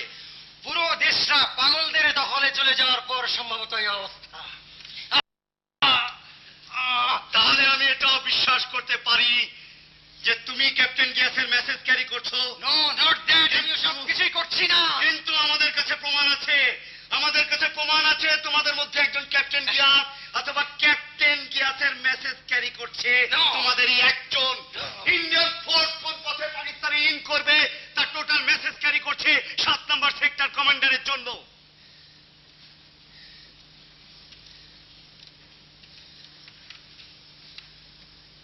তোমরা সব স্বীকার করো, এতে আমাদের উভয়েরই মঙ্গল হবে। কর্নেল, তুমি আমাদেরকে জোর করে স্বীকার করাতে বাধ্য করছো। মিথ্যে স্বীকার করানোর জন্য আমাদের রাতের ঘুমকে হারাম করছো। আমাদের বেঁচে থাকার প্রশ্নে অদ্ভুত প্রশ্ন তুলছো। সবাই বাঁচতে পারে না প্রফেসর, বাঁচার অধিকার নেই সবাই। কি বলছো তুমি? তুমি উন্মাদ হয়ে গেছো। তা তোমার কাছে, তোমাদের কাছে, কিন্তু পাকিস্তানিদের কাছে উই আর হিরো। ওদের বাঁচার প্রশ্নেই আমরা লড়তে এসেছি। তাই আবার বলছি, সবাই বাঁচতে পারে না, বাঁচার অধিকার নেই সবার। তাছাড়া এই মুহূর্তে তারাই বাঁচবে, একজনের বাঁচার প্রয়োজন, আরেকজনকে মরতে হবে। তাকিয়ে আছো কেন প্রফেসর? খুব কি নিষ্ঠুর শোনাচ্ছে আমার কথাগুলো? এই মুহূর্তে আমাদের বাঁচার প্রয়োজন, সুতরাং আমাদের প্রয়োজনেই তোমাদেরকে মরতে হবে। তাহলে তো হিটলারও ঠিক ছিল। মাঝে মাঝে আমার অবশ্য তা মনে হয়। জার্মানিকে বাঁচানোর জন্য, তার দেশের বীরত্বের জন্য সে সারা পৃথিবীটাকে পদানত করতে চেয়েছে, কিন্তু শেষ পর্যন্ত পারিনি। কোটি কোটি মানুষ মেরেছে সে। তাই মাঝে মাঝে, বিশেষ করে এই যুদ্ধে এসে আমার হিটলারকে হিরোই মনে হয়। তবে আমরা হিটলারের মতো অতটা নিষ্ঠুর হইনি, কি বলো প্রফেসর? তোমরা কি প্রত্যেক অস্ত্রধারীকে তাই মনে করো? বেঁচে থাকার প্রশ্নে সবাই তাই মনে করে। তোমরা আমাদের মৃত্যুর মুখে ছেড়ে দিয়েছো, গর্তের কিনারে তুমি আমি মুখোমুখি। সময় এখন একমাত্র চালক। তবে আমাদের প্লাস পয়েন্ট, আমাদের হাতে অস্ত্র আছে, সুতরাং ওই আধার হয়তো শেষ পর্যন্ত আমাদের স্পর্শ করবে না। তাই বেঁচে থাকার প্রশ্নে শেষ ভরসা হিসেবে আমি তোমাকে আমন্ত্রণ জানাই প্রফেসর। আমার বিশ্বাস, আমার নিশ্চিত বিশ্বাস, তুমি বাঁচতে চাও। চাই, অবশ্যই চাই। কেন চাইব না? অনেক অনেক সময় ধরে বাঁচতে চাই। অনেক সময়। আমি আমার প্রতিটি সময়কে পরিপূর্ণভাবে পেতে চাই। প্রতিটি সূর্যোদয় দেখতে চাই, সূর্যাস্ত দেখতে চাই। আধার দেখতে চাও না নিশ্চয়ই? না না, নিশ্চয়ই চাই না। তবুও স্বীকার করতেই হবে, যে কোনো কারণেই হোক এখন চলছে ঘোর আধার। প্রতিটি বাঙালি উপায়হীন ভাবে এই আধারকে মেনে নিয়েছে। আমরা তোমাদেরকে সেই আধারের বিনিময়ে সকাল দিতে চাই। তোমাদের সকাল তো রাতের যে আধার, যা গত 24 বছর ধরে দেখে আসছি। প্রফেসর, নো নো নো, তুমি ইতিহাসের মিথ্যাচার করছো। বলো, যুক্ত ফ্রন্টের পর থেকে। না হয় তাই ধরলাম। এদেশে আগে তোমরাই ক্ষমতায় ছিলে। না, আমরা কখনোই ক্ষমতায় ছিলাম না। যারা ক্ষমতায় ছিল তাদের বেশিরভাগ বাংলায় কথা বলতো। ওই বলায় বিকৃতি ছিল বেশি। তবুও তোমাদের হাতেই ছিল ক্ষমতা। পুনরায় আমাকেই বলতে হচ্ছে, তোমরাই পারোনি একসাথে থাকতে। স্পিকারকে চেয়ার দিয়ে পিটিয়ে মেরেছো, গরুর খোয়ার বানিয়েছো সংসদকে। একটি দেশের সংবিধান রচনা করতে তার করেছো 10 বছর। তোমাদের এমনই ভুল শিক্ষা। সেই নষ্ট শাসনের ফসল হয়েছে নষ্ট। তাই ওই নষ্ট শাসন থেকে যত তাড়াতাড়ি নষ্ট বীজকে পৃথক করা যায় ততই মঙ্গল। প্রকৃতির মঙ্গল, প্রজন্মের মঙ্গল। কোন প্রজন্ম? আগামী প্রজন্মের যারা মানুষ হয়ে জন্ম নিবে। মানুষ? হ্যাঁ মানুষ। সিভিলিয়ান আবার মানুষ হয় না কেন? চিন্তা মানুষ ছিলেন না। আচ্ছা প্রফেসর, একটা কথা সত্যি করে বলো তো, তোমরা বুঝি পাকিস্তান চাও না? কর্নেল, কর্নেল, ওই দুই সীমানার মাঝখানে 1200 মাইল মাটি আছে। ওই 1200 মাইল মাটি ক্রস করে কোনোদিন সীমানা হয় না, ওটি হয় একটি কলোনি। আর ওই কলোনিতে আমাদের কোনো জনপ্রতিনিধি ছিল না। তাই আমার কাছে ওটি একটি নষ্ট জন্মই বটে। আর সেই নষ্ট জন্মকে পুণ্যবান করার জন্যই কি ভারতের সাথে যুক্ত হয়ে পাকিস্তানের সীমানা তুলে দিতে চাও? আর তাই বুঝি পাকিস্তান চাও না? এদেশের একটি বাঙালিও তা চায় না। কোনটি? প্রথমটি না দ্বিতীয়টি? আমি প্রথম দ্বিতীয় কোনটি বুঝি না। আমি আমার দেশ চাই যেখানে আমি থাকবো। তুমি এখন কোথায় আছো? কনসেন্ট্রেশন ক্যাম্পে। তুই এখন এদেশের মাটিতে, যে মাটিতে চিহ্ন ফালা দিয়েছে। পরিচিত ওটি একটি রং বাট, জিন্না নেহেরুর বাড়াবাড়ির ফসল। সেই ফসলের রক্তস্রোতে অস্ত্রধারা চলছে, চলবে অনন্তকাল, যদি এখনো তা শুধরে না নেওয়া যায়। বন্দে মাতারাম দিয়ে তা নিশ্চয়ই সত্য যাবে না। শোনো ভারতীয় গুপ্তচরেরা, তোমাদের বন্দে মাতারাম আর পাকিস্তানের আকাশ কাঁপাবে না। তা না হলে নেহরু কাফের আজাদের কবল থেকে জিন্না তোমাদের বাঁচিয়েছেন, তোমাদের কৃতজ্ঞ থাকা উচিত। তা না হলে নেহরু মাউন্ট ব্যাটেনের বউকে নিয়ে বড়লাটের নিজস্ব পুকুরে যেভাবে সুইমিং করেছে, আজ তোমাদের মা বোনকে নিয়ে সে তাই করতো। জিন্নার সৈনিকের কি এখন তাই করছে না? তাই করছে, তাই করছে। কারণ এদেশের মানুষ আমরা চাই না, এদেশের মাটি আমরা চাই। মাটি মাটি মাটি। ধর্মের পোশাকে আবৃত হয়ে, একই ধর্মের মানুষ হয়ে ব্যানারের খোঁচায় করছো তাদেরকে অপমান, বিশ্ব বিবেককে করছো হতবাক। বিশ্ব বিবেক? হ্যাঁ, বিশ্ব বিবেক। তুমি কি জানো আমাদের সাথে ফাদার অফ বিশ্ব বিবেক আমেরিকা আছে? জানি। তুমি কি জানো আমাদের সাথে ফাদার অফ বিশ্ব বিবেক, ফাদার অফ ধর্ম বিবেক সৌদি আরব আছে? জানি জানি। তুমি কি জানো আমাদের সাথে ফাদার অফ মানবিকতার বিবেক চীন আছে? জানি। সেই চীন, সেই মাও সেতুং, যারা মানুষে মানুষের সমান বলে নীল ঝান্ডা উড়ায় লাল আকাশে, লাল ঝান্ডা উড়ায় নীল আকাশে। তুমি কি জানো সব? জানি জানি জানি। আচ্ছা প্রফেসর, বর্তমান যুদ্ধে সেই সব প্রবেশদিন বীর কমরেডরা এখন কোথায় আছে? লাহোরের শালিমার পার্কে, কলকাতার কফি হাউসে, নাকি চীনের তিয়ানমান স্কোয়ারে? বলো প্রফেসর, বলো। আমরা প্রতিটি অপসমর্থনের নিন্দা করি এবং সমালোচনা করি। এবং বিবৃতি দেই পত্রিকার পাতায়। শোনো মাস্টার, এখন যুদ্ধ চলছে। যুদ্ধে সমালোচনা, ঘৃণা আর বিবৃতিতে কাজ হয় না। হ্যাঁ, যুদ্ধ চলছে, যুদ্ধ চলছে। এখন প্রয়োজন একটি সত্যিকারের যুদ্ধের। আর সে প্রয়োজনে প্রসব যন্ত্রণায় আতুল খানের বিশ্বস্ত দায় হিসেবে পুঁজিবাদ, মৌলবাদ আর কমিউনিস্টরা একত্রে নারী কাটছে নতুন পাকিস্তান। অসম্ভব, অসম্ভব, অসম্ভব। এ হতে পারে না। আবার নতুন লিডার আসবে, নতুন লিডার আসবে, গান্ধী আসবে, মুজিব আসবে, চার্চিল আসবে। তুমি কিসের প্রফেসর? কিসের প্রফেসর, কিসের প্রফেসর? হঠাৎ অন্যদিকে যাচ্ছ কেন? বলো বলো বলো প্রফেসর, তুমি কিসের প্রফেসর? ফিলোসফির, দর্শনের।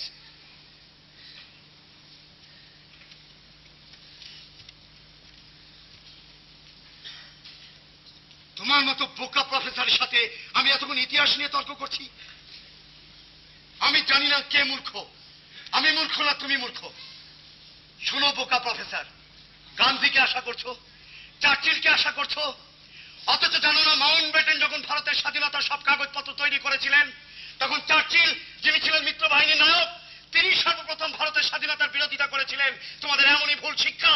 যেই মাউন্ট ব্যাটেন চার্চিলের কাছে গিয়েছিলেন ভারতের স্বাধীনতার পক্ষ হয়ে, সেই চার্চিল কিন্তু শেষ পর্যন্ত ভারতের স্বাধীনতার পক্ষে মত দিয়েছিলেন। সেই মাউন্ট ব্যাটেনই আবার রাজা গোপালচারীর কাছে বলেছিলেন, গোপালচারী, জিন্না ক্ষমতা চাইছে নেহরুর কাছ থেকে, ক্ষমতা পায়নি বলে সম্পূর্ণ দ্বি জাতি তত্ত্বের উপর ভিত্তি করে পাকিস্তানকে নিয়ে আলাদা রাষ্ট্র করছে। মনে রেখো, মনে রেখো, মনে রেখো গোপালচারী, ওই পাকিস্তান 25 বছরও টিকবে না। এবার বলো কর্নেল, কে মূর্খ, তুমি, আমি, না ওই জিন্না? নিয়তির কি নিষ্ঠুর পরিহাস!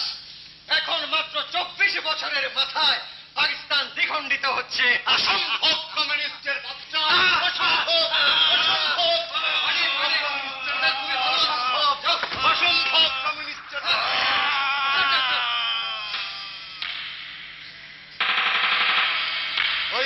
ডাক্তার, আসো আসো আসো আসো ডাক্তার। আচ্ছা ডাক্তার, তুমি বলতে পারো কমিউনিস্ট মানে কি? স্যার মানে হ্যাঁ, কমিউনিস্ট শব্দের অর্থ কি? মানে স্যার পক্ষে না বিপক্ষে? পক্ষে বিপক্ষে বুঝলাম না ডাক্তার। মানে স্যার কোন পক্ষে বললে আপনার জন্য সুবিধা হয়? যে পক্ষে বললে তোমার সুবিধা হয় সে পক্ষে বলো। কওমের মধ্যে যারা সব সময় অনিষ্ট করে বেড়ায় তাদেরকে স্যার কমিউনিস্ট বলে। স্যার, শুনলে তো master? Sir, very important. Yes, Pakistan sir পাঞ্জাবে এয়ার অ্যাটাক করেছে। গুড। ভুট্টো একটা চমৎকার ডিসিশন নিয়েছেন। স্যার, ইন্দিরা গান্ধী সর্বত্র যুদ্ধ ঘোষণা করেছে। যুদ্ধ তো আরো আগে শুরু হয়ে গেছে, ওটা তো একটা ফর্মাল অ্যানাউন্স মাত্র। Okay, all right, now we can show what is our power. At first you just kill those bastards because still I can't find who is the bloody Captain John. Okay, sir. First of all, let us check with the doctor again. And second thing is, no, sir, we can shoot them because of Red Cross. Already they informed me that they United Nations ke janabe. To damn with the Red Cross! ওই red ক্রসকে গিয়ে বলো United nation যে দেশে অবস্থিত, যারা United নেশনকে পরিচালিত করে তাদের লোকেরাই সপ্তম নৌবহরে করে চট্টগ্রাম বন্দরে আসছে অস্ত্র নিয়ে। রেড ক্রস যেন সেই অস্ত্র খালাস করতে চায় অ্যাম্বুলেন্স নিয়ে। Understand? Sir, better you should write a letter, then I will send it to Red Cross. You nonsense! তুমি আমাকে লিডার ভেবেছো? তুমি আমাকে শো করতে চাইছো? No, no, no, sir, I just follow rules, sir. I damn your rules! Sir, it doesn't mean that we should cross our rules and regulations. Already war is declared by Bhutto and Indira Gandhi. Who are you? Captain Chaudhary, From Pakistan. which province? Sir, I told you before that. Which province? West Pakistan. Regular? No, sir. I see.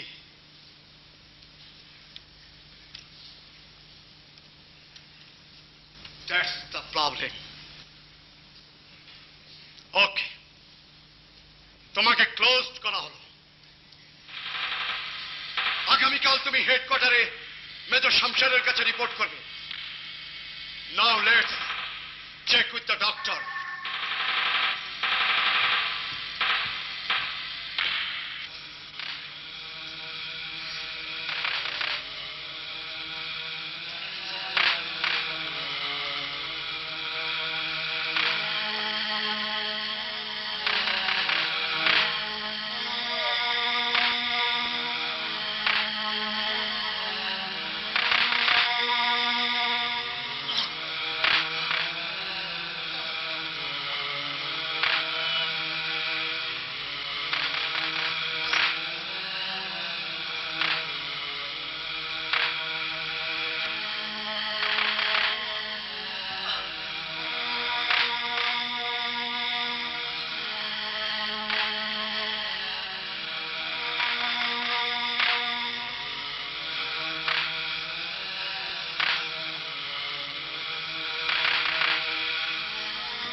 পেছনে কিছু মানুষ কুকুরের মতো হাওয়াগুড়ি দিচ্ছে। মনে হচ্ছে এই আলো আঁধারির মাঝে জীবনের শেষ সম্বলটুকু পুরো হুন্নে হয়ে খুঁজছে। আপনাদের খেয়াল আছে ওদের যখন এখানে নিয়ে আসা হয়েছিল, আমার বিশ্বাস, আমার নিশ্চিত বিশ্বাস, তখন ওদের যেমনি ছিল জীবনী শক্তি, তেমনি ছিল দু চোখে বেঁচে থাকার অফুরান আশা। এখন এখন কি সেই আশার বিন্দু মাত্র দেখা যাচ্ছে? যাচ্ছে না। অমানসিক বিভৎস অত্যাচারের ফলে পাশাপাশি বেঁচে থাকার অদম্য ইচ্ছায় মানুষগুলো সব কুকুরের মতো তবু চলছে। জীবন এখনো একটু আছে, তবে তবে জীবনটুকু নির্ভর করছে আমার উপর। হ্যাঁ, আমাকে নির্বাচন করতে হবে এখানে কে পাগল আর কে নয়। যদি আমি নির্বাচন না করি তাহলে আমাকেই মরতে হবে। কিন্তু না না না, আমি বাঁচতে চাই, আমি মরতে চাই না। চারিদিকে যতই আধার আসুক, অশুভ শক্তি থাকুক, পশু থাকুক, সবকিছুর মধ্যেও আবার বাঁচাটাই প্রথম এবং শেষ। হ্যাঁ, সব সৌন্দর্য বৃথা, অরসের সন্তান বৃথা, বৃথা সব ফুল বাগান চাষ। কারণ কারণ কারণ আমি যদি বেঁচে না থাকি তবে কেন কেন এসব? কে দেশকে মুক্ত করবে? কে দেশে নতুন সূর্যোদয় আনবে? আর ওসবে আবার কি বা প্রয়োজন? তাই আমি নির্বাচন করব, বলবো কে এখানে ভালো আর কে নয়। আচ্ছা আচ্ছা, কে পাগল নির্বাচন করার কি বা দরকার? একজনকে ভালো বললেই তো সব ল্যাটা যায় চোখে। কিন্তু কিন্তু যাকে আমি পাগল বলে নির্বাচন করব, সে পাগল না হয়ে আমার এই ভুল নির্বাচনে ভালো লোক তো হতে পারে, এবং ফলাফল হিসাবে সে ছাড়া বাকি সবাই পাগল নামাঙ্কিত হয়ে এই পাগল হাসপাতালে সারা জীবন কাটাতে হবে। সব আমারই বিচারে। হায় রে, বেঁচে থাকা আমার নিজের প্রয়োজনে আমার এই হৃদয়ে বাস করতে শূন্য মানবিকতা। আমার প্রয়োজনে আমার এই হৃদয়ে বাস করছে হিংস্রতা, বিভৎসতা। এই কে? কে? তুমি কি আমাদের মতোই পাগল? না, আমি পাগল নই। ও, তাহলে তুমি কর্নেল। কি সব উল্টাপাল্টা কথা বলছো? না না, আমি পাগলও নই, কর্নেলও নই। কি মুশকিল, পাগল নও কর্নেলও নও, তবে কে তুমি? আমার তো ধারণা এই ধরনের ঘরে একমাত্র পাগল নয় মেজর কর্নেলরাই থাকে। তুমি কোনোটাই নয়, তবে কে তুমি? আমি আমি ডাক্তার। বাহ, চমৎকার তো। ডাক্তাররা কি করে? কি আশ্চর্য, তুমি দেখছি সত্যি সত্যি পাগল। ডাক্তাররা কি করে তুমি জানো না? জানি, কিছুটা অবশ্যই জানি। তা তুমি কিসের ডাক্তার? দাঁতের নও তো? দাঁতের কথা কি বলছো? মানে ডেন্টিস্ট? ডেন্টিস্ট কি ফ্যাসিস্ট ওসব বুঝি না। এখানে তো আমাদের কারো সব দাঁত নেই। আনার পর থেকে সবার সাথে একজন একজন করে কথা বলছে, আর সবার একটি একটি করে দাঁত তুলছে। দাঁতের উপরে এদের এত আক্রোশ কেন কিছু বুঝি না। আচ্ছা আচ্ছা, তুমিও কি দাঁত উঠাতে এসেছো? না না, আমি দাঁত উঠাতে আসিনি।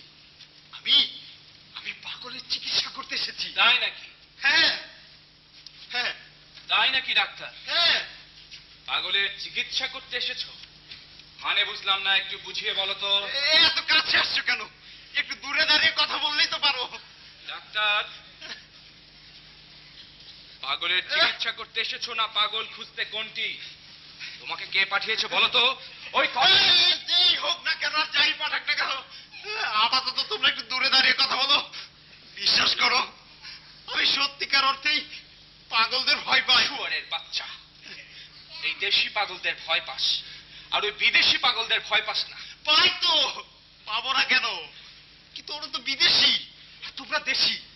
আরে বিদেশি পাগল আর দেশি পাগলের পার্থক্য আছে না? তুমি তো আমার জীবন খাবে না, কিন্তু ওই বিদেশি পাগল ও তো আমার জীবন নিয়ে নেবে। তাই বলে তুই উন্মাদের পাগলামির জন্য যে আরেকটা জীবন শেষ হবে? ওই একটি জীবন শেষ না হলে যে একটি জীবন সহ বাকি সবকটি জীবন শেষ হবে, তার কি হবে? ও, তাহলে তোমার হাতেই আমাদের জীবনটুকু আছে। কে বাঁচবে আর কে বাঁচবে না তা তুমি নির্ধারণ করবে, তাই না ডাক্তার? হ্যাঁ, এখন আমার হাতে নির্ভর করছে কে বাঁচবে আর কে বাঁচবে না। ওহ গড! এখন যুদ্ধ চলছে, যুদ্ধে গড থাকে না, গড ফাদার থাকে। ডাক্তাররা ফিলোসফার হয়ে জানতাম না তো। এই এই তোমার কথা মনে হচ্ছে তুমি পাগল নও। এই কে? বিশ্বাস করো, বিশ্বাস করো, আমি পাগল নই।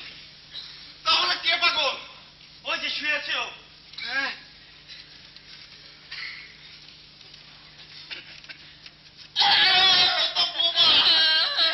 কিসের বোবা? ভান করছে। তাহলে তুমি এখানে কেন? সে কথাই তো বলতে চাই, কেউ শুনতে চায় না। ছোট ভাইকে ডাক্তারের কাছে নিয়ে গিয়ে বললাম, ডাক্তার সাহেব, ছোট ভাইটার মাথা খারাপ হয়ে গেছে, একটু চিকিৎসা করুন। ছোট ভাই হঠাৎ গম্ভীর হয়ে ডাক্তারকে বাইরে নিয়ে গিয়ে বলে, ডাক্তার সাহেব, আমার মাথা খারাপ নয়, আমার বড় ভাইয়ের মাথা খারাপ।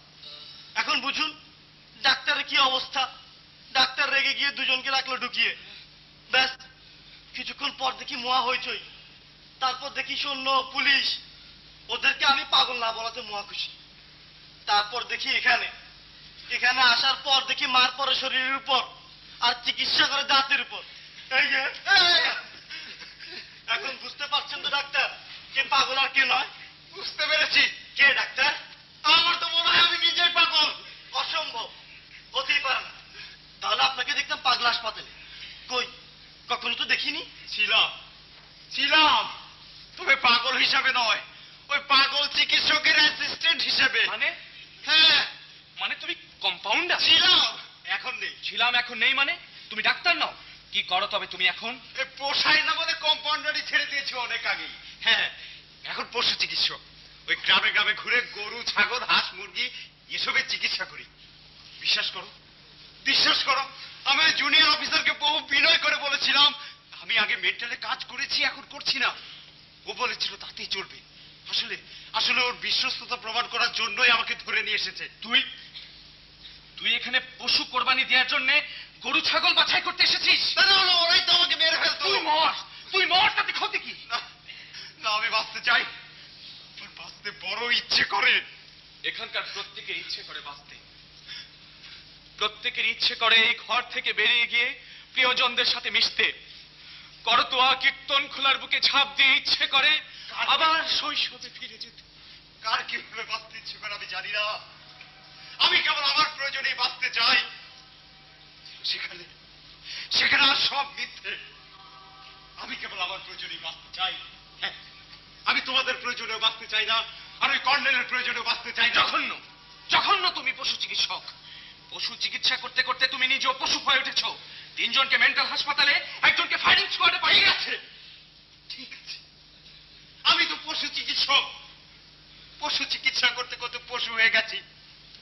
কিন্তু এটা তো ঠিক, ওই কর্নেল তোমাদের মধ্যে থেকে একজনকে নিজ হাতে গুলি করবেই, আর ওই কর্নেল প্রমাণ করে ছাড়বে যে তোমাদের মধ্যে একজন শত্রু আছে।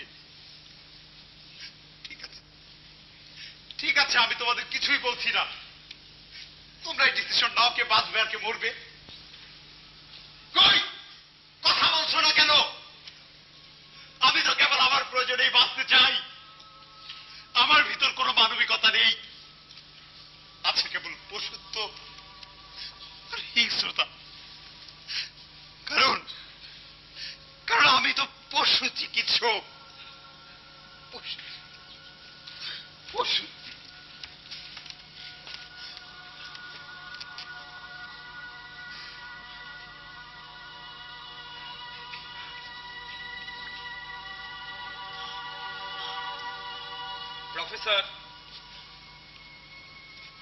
প্রফেসর ওকে ঠিক কথা বলেছে। ওকে আমাদেরকে আরেকটি সত্যের মুখোমুখি দাঁড় করিয়ে দিয়েছে। কথা বলুন প্রফেসর, একটি সিদ্ধান্তে কি আমরা আসতে পারি?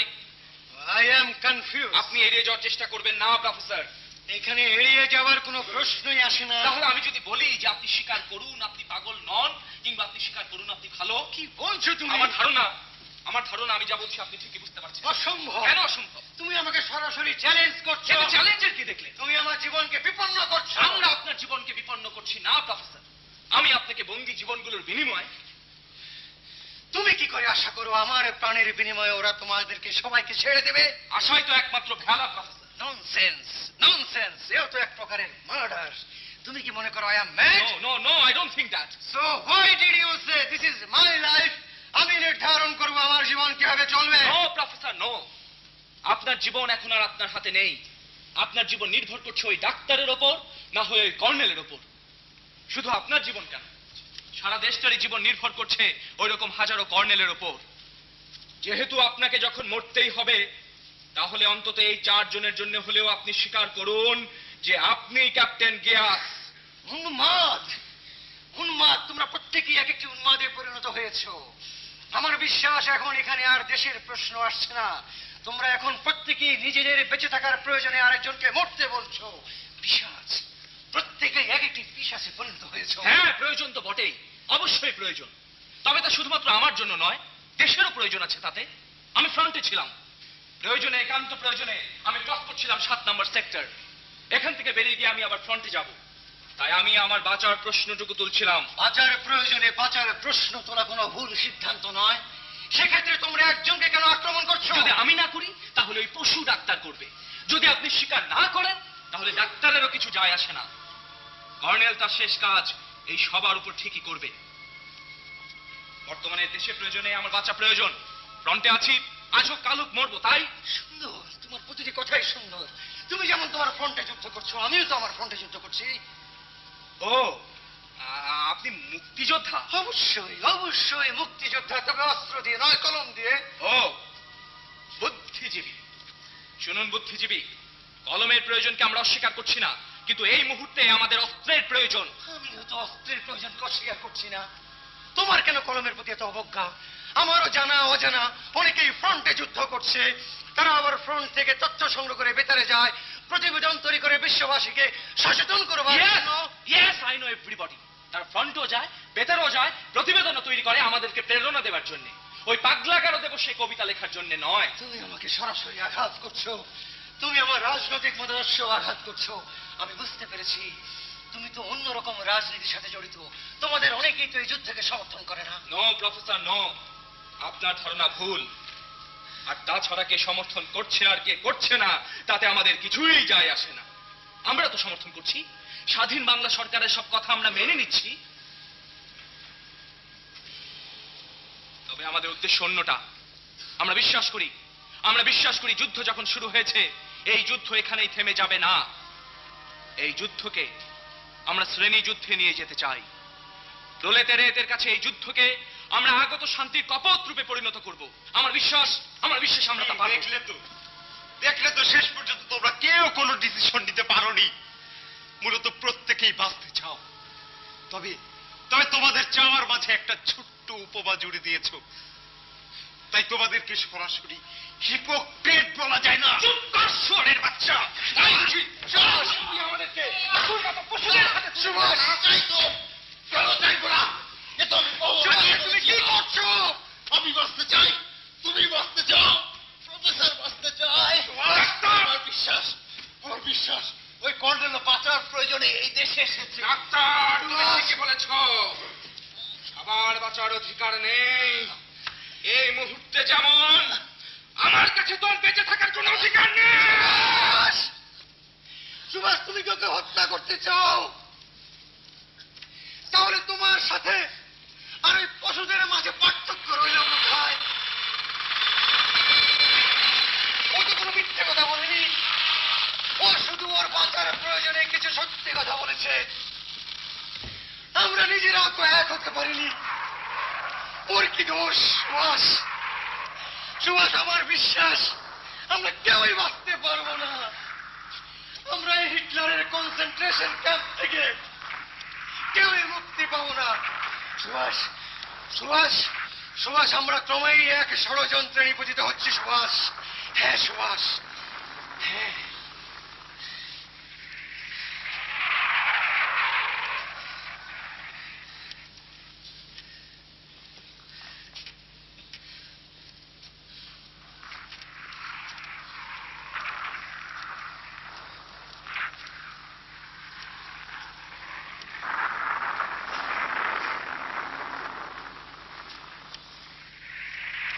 এই পৃথিবীতে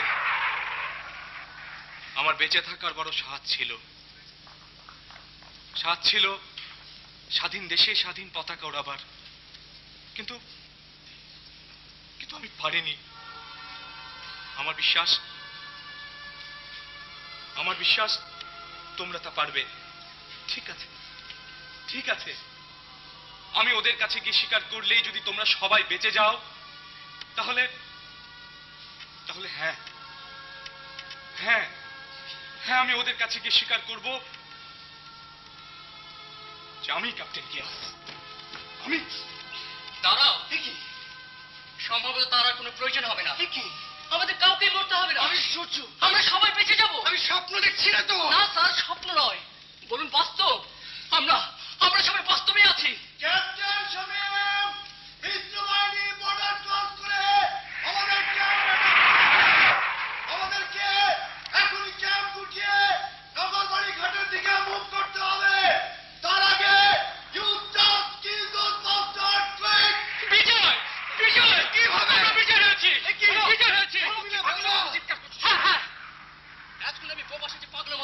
করছিলাম, এখন এখন আমি স্বাভাবিক মানুষের মতো আচরণ করছি। আপনারা সবাই শুনুন, আমি মেসেজ ক্যারি করছি না ঠিকই, কিন্তু যে মেসেজ ক্যারি করছে সে যেন পাক বাহিনীর হাতে ধরা না পড়ে, তাই ওদের চোখে ধুলো দেবার জন্যই আমি এই কাজটি করছিলাম। এবং এবং এটাই ছিল আমার একমাত্র অ্যাসাইনমেন্ট। এখন আপনারা বুঝতেই পারছেন, মেসেজ সঠিক জায়গায় পৌঁছে গেছে এবং যৌথ বাহিনী ইন করেছে। সুতরাং আমরা জয়ী হয়েছি। আমরা জয়ী হয়েছি। আমরা জয়ী হয়েছি। শোনো, শোনো, ওরা আমাদেরকে হত্যা করবে। কোনো পরাজিত সৈনিক পিছু হাঁটার সময় কোনো কিছু সুন্দর করে ফেলে রাখে না। আমাদেরকে পথ খুঁজতে হবে। যাও যাও যাও, পথ খোঁজো, পথ খোঁজো। এই কনসেন্ট্রেশন ক্যাম্প থেকে বেরোতে হবে, সবাইকে বেরোতে হবে।